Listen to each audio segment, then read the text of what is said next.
আজ সাডেনলি আমাদের প্ল্যান হলো আমরা বাইরে কোথাও একটা লাঞ্চ করব। তো দুই ভাইয়ের সাথে আমি বেরিয়ে গেলাম লাঞ্চ করতে বেন্টিং স্ট্রিটের আতি বাঙালি রেস্টুরেন্টে, যেখানে সমস্ত রকম বাঙালি থালি খুব রিজনেবল প্রাইসে আপনারা পেয়ে যাবেন। আজ আমরা ট্রাই করেছিলাম mutton pulao thali R chicken pulao thali.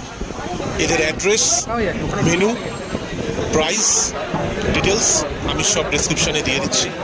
Now check it out. মিলন হবে কত দিনে